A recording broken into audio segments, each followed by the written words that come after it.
السلام علیکم اسٹوڈنٹس، آج ہم پرسنالٹی ڈس آرڈر میں سے کلسٹر سی کو ڈسکس کرنے جا رہے ہیں۔ اس گروپ میں شخصیت کے 3 عارضوں یعنی گریز پا شخصیت، انحصاری شخصیت اور اختلافی شخصیت کے عارضے شامل ہیں۔ پہلے ڈسکس کرتے ہیں گریز پا شخصیت کا عارضہ یعنی avoidant personality disorder. Davison and Neale اپنی کتاب ایب نارمل سائیکالوجی میں گریز پا شخصیت کا ذکر کرتے ہوئے لکھتے ہیں، گریز پا شخصیت سے مراد وہ شخصیت یعنی وہ شخص ہے جو تنقید کو برداشت نہیں کر سکتا، یعنی اس پہ کوئی کرٹیسزم کیا جائے تو وہ اس چیز کو برداشت نہیں کرتا۔ روکے جانے یا ناپسندیدگی کے خوف کی وجہ سے اس وقت تک دوسروں کے ساتھ تعلقات قائم کرنے میں جھجک محسوس کرتا ہے جب تک اسے یقین نہ ہو جائے کہ دوسرے لوگ اسے پسند کرتے ہیں، اور بعض دفعہ تو ایسا ہوتا ہے کہ جب دوسرے لوگ اسے پسند کرنے لگتے ہیں تو وہ ان کی نیت پر شک کرنے لگتا ہے۔ گریز پا شخصیت والا فرد سماجی اجتماعات اور محفلوں میں شریک ہونے سے گریز کرتا ہے، کیونکہ اسے یہ خوف ستاتا رہتا ہے کہ اس سے کوئی غلطی ہوگی اور دوسرے لوگ اس کا مذاق اڑائیں گے۔ اس طرح یہ احساس اس میں پیدا ہو جاتا ہے کہ وہ دوسروں سے کمتر ہے۔ ہوفمین کے نزدیک یہ عارضہ عمومی سماجی فوبیا سے مشابہت رکھتا ہے اور یہ آبادی کے 1% لوگوں میں پایا جاتا ہے۔ علامات سمپٹمز DSM-4 2000 کے مطابق اگر متعدد ذیل میں سے 4 یا زیادہ علامتیں موجود ہوں تو اس شخصیت کو گریز پا شخصیت کہا جائے گا۔ نمبر 1، گریز پا شخصیت کا مریض تنقید کرنا برداشت نہیں کرتا، ناپسندیدگی اور روکا جانے سے ایسی پیش روانہ سرگرمیوں سے گریز کرتا ہے جس میں انہیں دوسرے لوگوں سے واسطہ پڑتا ہو۔ لوگوں کے ساتھ اس وقت تک شرکت اور لین دین کے لیے تیار نہیں ہوتا جب تک اسے یقین نہ ہو جائے کہ اسے پسند کیا جائے گا۔ شرمسار اور مذاق کا نشانہ بننے کے خوف سے دوسروں کے ساتھ قریبی تعلقات قائم کرنے سے انتجاب کرتا ہے۔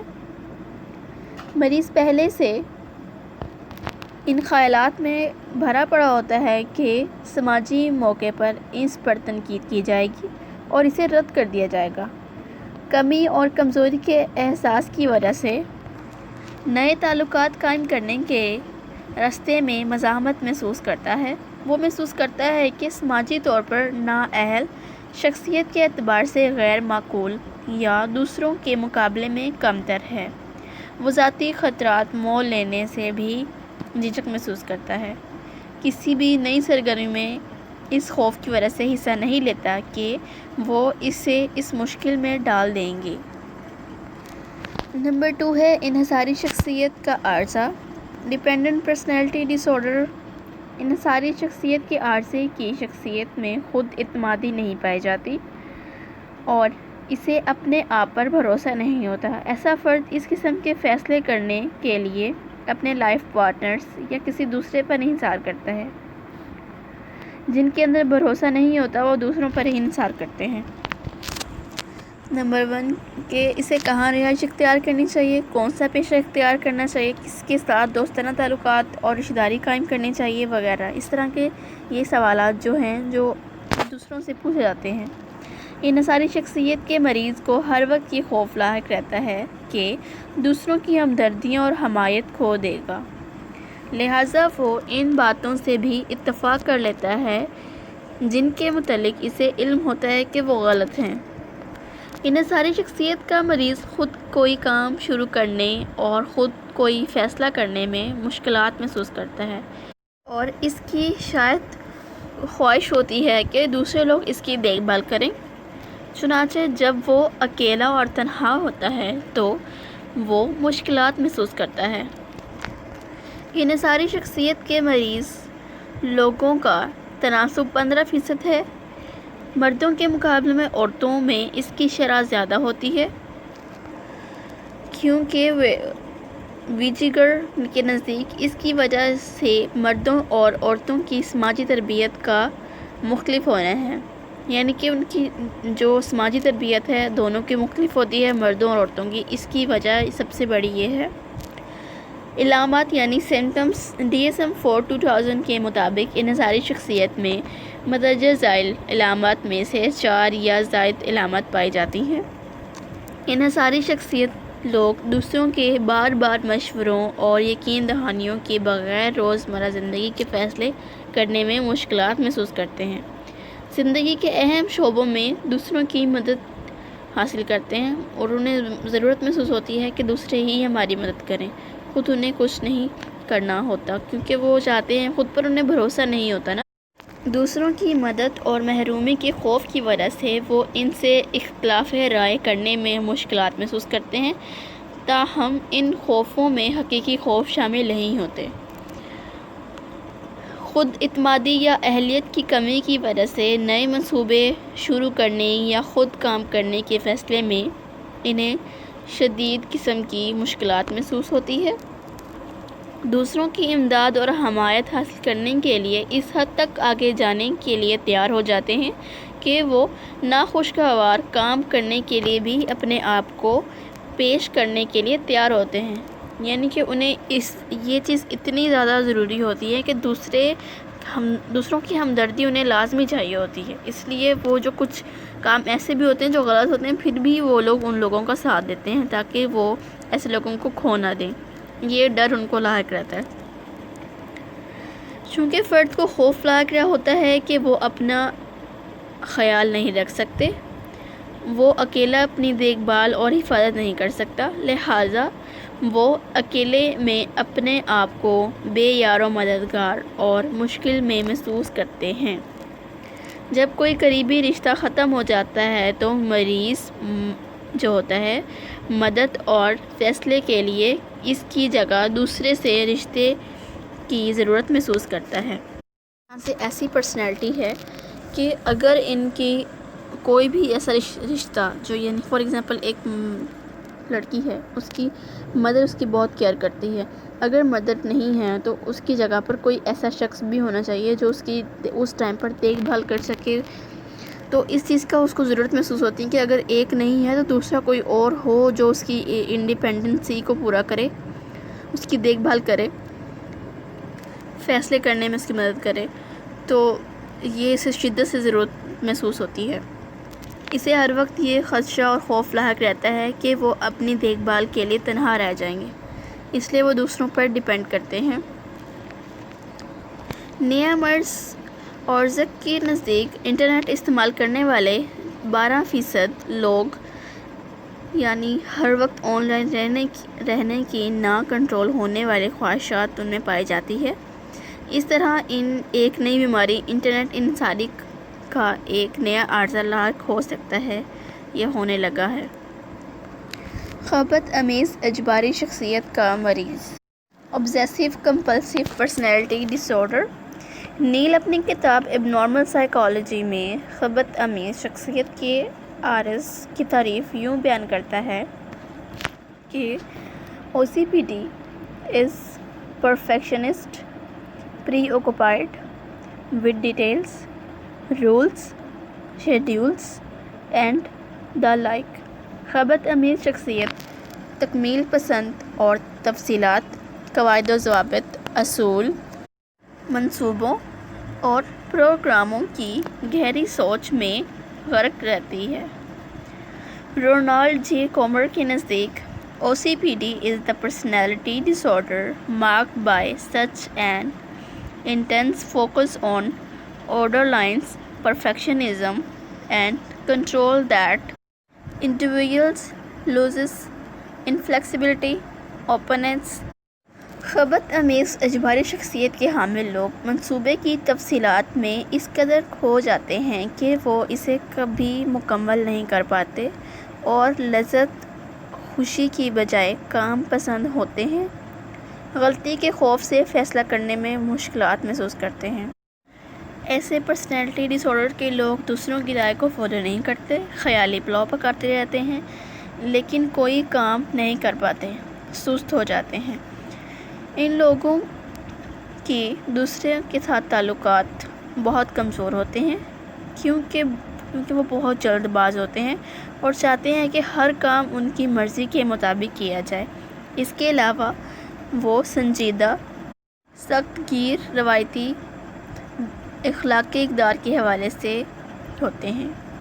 خبت امیز شخصیت کے مالک لوگ بوسیدہ، ٹوٹی پھوٹی، بیکار، حتیٰ کہ ایسی اشیاء جن کے ساتھ کوئی جذباتی وابستگی نہیں ہوتی انہیں بھی چھوڑنے کے لیے تیار نہیں ہوتے۔ یہ لوگ بڑے کنجوس ہوتے ہیں۔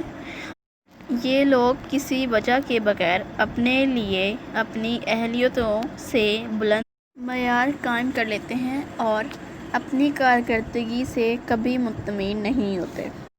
علامات سمپٹمز ڈی ایس ایم 4 کے مطابق اگر مندرجہ ذیل علامات میں سے 4 یا زائد علامات موجود ہوں تو اسے خبث امیز اجباری شخصیت کہا جائے گا۔ نمبر 1، خبث امیز اجباری شخصیت اس حد تک تفصیلات، قواعد و ضوابط، اصولوں، فہرستوں کی ترتیب، منظم پروگرام، تنظیم یا پروگرام میں کھوئی رہتی ہے کہ وہ اصل بات بھی بھول جاتی ہے۔ ایسی شخصیت اس حد تک کاہل پن کا مظاہرہ کرتی ہے کہ اس کی یہ سستی اور کاہلی اصل کام کی تکمیل کے راستے میں رکاوٹ بن جاتی ہے۔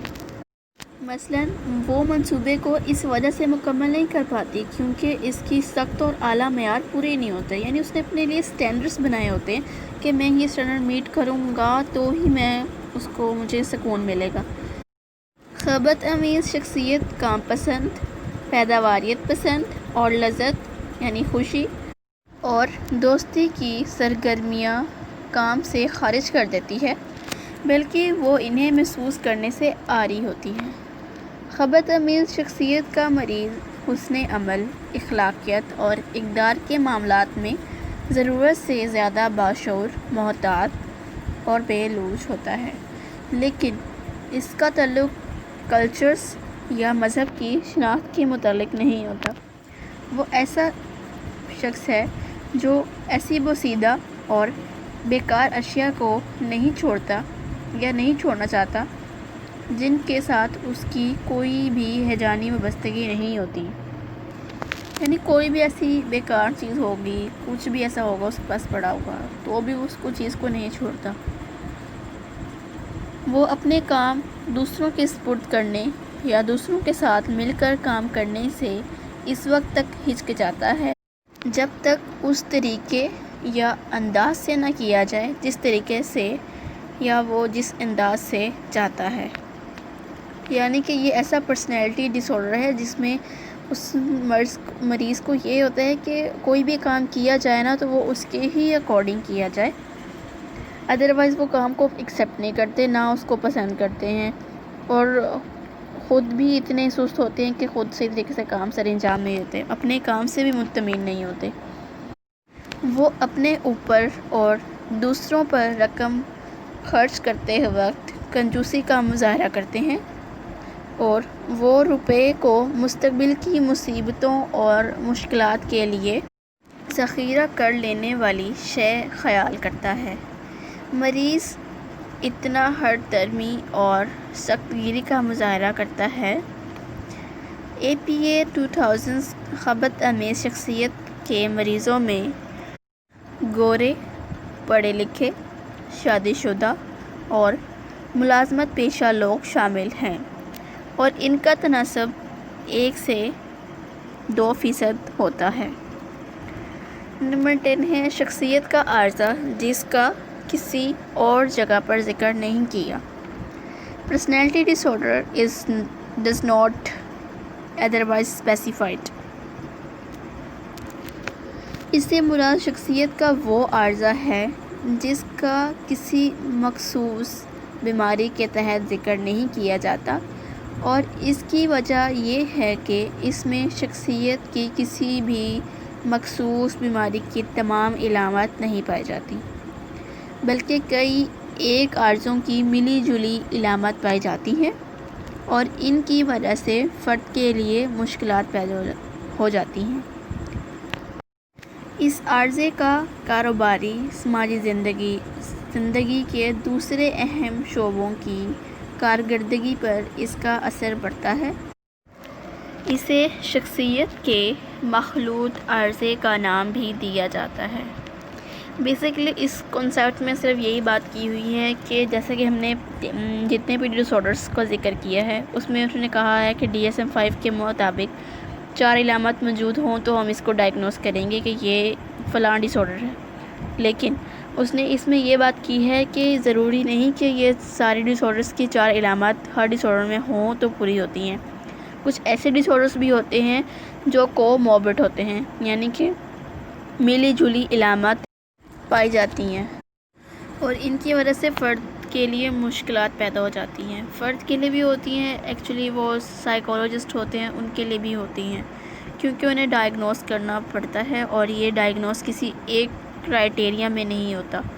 تمام پرسنالٹی ڈس آرڈر میں سے علامات موجود ہوتی ہیں تو ہی کوموربڈ پرسنالٹی ڈس آرڈر کہلاتا ہے۔ یہ شخصیت کے عارضوں کا علاج۔ ڈیویسنس اینڈ نیل کے مطابق شخصیت کے عارضوں کے علاج کے متعلق کوئی زیادہ تحقیقات معلومات دستیاب نہیں، اور بیشتر معلومات مینٹل ہیلتھ پروفیشنلز کی محدود تعداد کے کلینکل تجربات کی بنیاد پر اکٹھی کی گئی ہیں۔ یہ بات قابل ذکر ہے کہ ایسے مریضوں کا علاج کرنے کے لیے معالج ایکسس 1 کی بیماریوں کا علاج کرتا ہے، کیونکہ شخصیت کے عارضے والے بیشتر مریض شخصیت کے عارضوں کی وجہ سے نہیں بلکہ ایکسس 2 کی وجہ سے علاج کرواتے ہیں۔ مثال کے طور پر گریز پر شخصیت سماجی فوبیا کی وجہ سے اور خبث آمیز شخصیت مرض والی شخصیت ڈپریشن کی وجہ سے علاج کرواتی ہیں۔ تحریک دینے والی ادویات سائیکو ایکٹیو ڈرگز شخصیت کی بیماریوں کے علاج کے لیے عام طور پر تحریک دینے والی ادویات استعمال کی جاتی ہیں۔ مثلاً گریز پر شخصیت کے لیے معمولی نوعیت کی سکون اور ادویات مائنر ٹرینکولائزرز استعمال کروائی جاتی ہیں تاکہ ان سماجی تشویش اور سماجی فوبیا کو دور کیا جا سکے۔ ڈپریشن کے لیے اینٹی ڈپریشن ادویات فلوکسیٹین اور پروزیک استعمال کروائی جاتی ہے۔ نفسیاتی طریقوں میں نفسی حرکیاتی طریقہ علاج تحلیل نفسی، جو کہ بہت زیادہ مفید ہے، سائیکو انالیسس بائی فرائڈ۔ کرداری طریقہ علاج بیہیورل تھراپی ہوتی ہے، اور وقوفی طریقہ علاج یعنی کہ کوگنیٹیو تھراپی وغیرہ استعمال کیے جاتے ہیں۔ ان کا ذکر نفسیاتی طریقہ علاج کے تحت میں کیا گیا ہے۔ بیسیکلی یہ تھراپیز اس لیے یہاں پر اس کا ذکر کیا گیا کہ انہوں نے یہ کنسیپٹ بتایا ہے کہ مینٹل ڈس آرڈر جتنے بھی ہوتے ہیں یا پرسنالٹی ڈس آرڈر جتنے بھی ہوتے ہیں ان کے لیے میڈیسن انف نہیں ہے، ان کے لیے سائیکول تھراپی بھی ہوتی ہے اور کاؤنسلنگ سیشنز بھی ہوتے ہیں جو کہ ان کو دیے جاتے ہیں تاکہ ایک فرد کی پرسنالٹی کو ٹھیک کیا جائے۔ ضروری نہیں کہ صرف میڈیسن ہی دی جائے تو وہ ٹھیک ہو سکتے ہیں، تھراپیز بھی ہوتی ہیں جن کے ذریعے ٹھیک کیا جاتا ہے، اور یہ تھراپیز اتنی افیکٹو ہوتی ہیں کہ اس سے ایک پرسن کو اتنا زیادہ اس کو افیکٹ ہوتا ہے کہ وہ اپنی لائف کو زیادہ اچھی طریقے سے بیٹر کر سکتا ہے۔ میڈیسن ایکچولی وہ آرام دیتی ہیں لیکن وہ اس کے کچھ سائیڈ ایفیکٹس بھی ہوتے ہیں، اس لیے زیادہ سائیکولوجسٹ نفسی طریقہ علاج یعنی کچھ جتنی بھی تھراپیز ہیں ان کو ہی پریفر کرتے ہیں۔ CBT آج کل بہت ہی ان ہے، تو اس کے ذریعے سے ہی پرسنالٹی ڈس آرڈر کو ٹھیک کیا جاتا ہے جتنے بھی ہیں۔